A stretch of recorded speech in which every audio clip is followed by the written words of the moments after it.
What would happen if the UK had a proportional representation system? So what is a proportional representation system? Normally in the UK, you go into a polling booth, you put an X next to your favourite list of candidates for potential MP to your local area, and the person with the most number of votes becomes your local MP, and the party with the most MPs becomes the governing party, whose leader becomes Prime Minister. But that means you always have to vote with the intention of getting the party in power. As we know, in the UK we've got parties like UKIP and the Lib Dems who aren't likely to be the governing parties of the UK. So a proportional representation system works on percentages rather than quantity of votes. So you don't have to just be the biggest party, you can have a significant percentage of vote share and still have a massive influence in the country. It means that instead of adding up votes so that the person with the most votes becomes your local MP, you're sharing votes based on percentages like a pie chart, and if a significant percentage of votes go towards a party in a particular area, then that party will gain some seats, even if they're not the winning party. So what I've done, I've taken the 2017 vote share, spread it across the county, made an average for the county of the vote share for each party, and then altered that vote share depending on the polling currently, worked out the number of seats that would be normally allocated to that county, and then divided those seats up depending on the vote share percentages of current polling. Trust me, it's a lot more interesting than it sounds. So without further ado, we're going to predict what an election would be like if we had it right now with proportional representation. We start with the Isle of Wight, which would see the Tories gain just one seat, but they cling on by just a few votes. Brecknockshire and Radnorsh would see the Conservatives and the Lib Dems gain a seat each. Caernarfonshire and Merioneth would see the Conservatives gain a seat, Labour gain a seat, and Plaid Cymru gain their first seat. And the Conservatives lose a seat to Labour in Northumberland, with Labour on 2 and the Conservatives on 1. It's a similar story in Bedfordshire, where both parties are on 3 seats each. The Lib Dems have gained a seat in Cornwall, with Labour and the Conservatives now on 2 seats each. And Labour lost a seat to the Lib Dems in Cumbria, with them on 1 and Labour on 2 and the Conservatives on 2. And we're beginning to see a trend now. The Conservatives have lost to the Lib Dems and Labour in Gloucestershire. Conservatives are on 3, Labour on 2 and the Lib Dems on 1.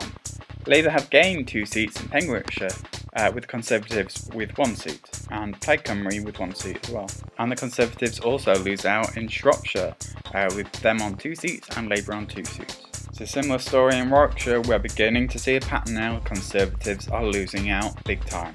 And Buckinghamshire has seen the first UKIP seat, with 2 Labour and 3 Conservative. For UKIP to make these gains early on implies that we are going to see some big results for UKIP tonight. We've gone to Cambridgeshire now, which shows another UKIP seat, another Lib Dem seat, 3 Labour seats and 3 Conservative seats. So the Conservatives are expected to lose now as Bigshire goes towards Labour.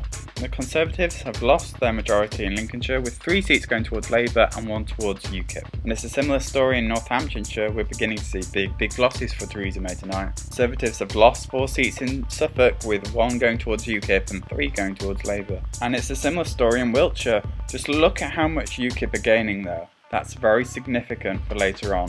Conservatives just hold on in Berkshire, with 3 seats going to Labour, 1 seat going to the Lib Dems, 1 to UKIP, and 4 by the Conservatives. Then more third-party losses in Dorset. You'll see those third parties now adding up. Another 4 seats go in Hereford. Plaid Cymru take the majority of seats in Monmouthshire, gaining 6 seats.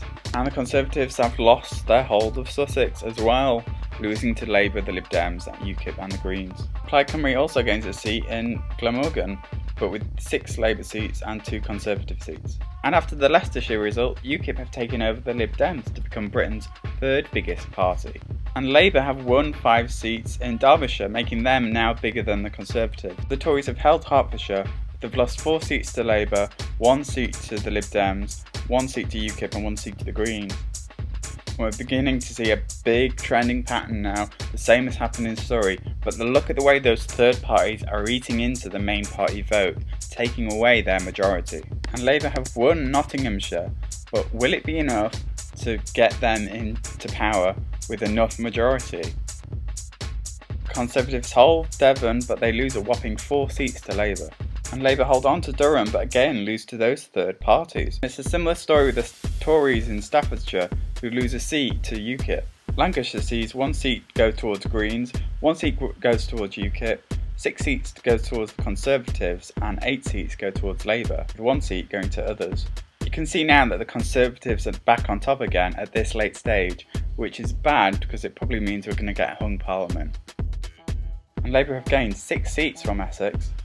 Again, it's a similar story in Kent, with Conservatives losing another 11 seats. And the same happens in Hampshire. And now we have the Northern Ireland result just come in. The DUP has obviously taken the majority with 6 seats, Sinn Féin with 5, the SDLP with 2, the Ulster Unionists with 2, and 1 APNI and 1 others. We had the Cheshire result, which includes Greater Manchester, and Labour hold that with 16 seats. And then we have 6 Conservative seats, 1 Lib Dem, 2 UKIP seats, 1 Green and 1 other. And Labour have held Worcestershire but lost to third parties.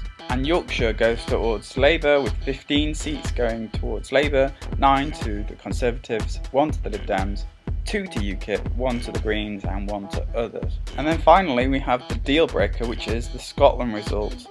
And I'm afraid to say the SNP have retained their majority in Scotland. They're polling well at the moment, so they retain their majority with 29 seats. And then we have Labour with 18 seats, the Conservatives with 12 seats, Lib Dems with 3 seats, and Labour retain London with 43 seats going towards Labour, 18 towards the Conservatives, 5 towards the Lib Dems, 5 towards UKIP, and 3 towards the Greens and 2 towards others. So under proportional representation we would end up with a hung parliament, which is even worse than first past the post systems because people are more inclined to vote for those third parties. The first way that we could form a government would be Labour, the Lib Dems, the SNP and then the Greens to give that 22 majority.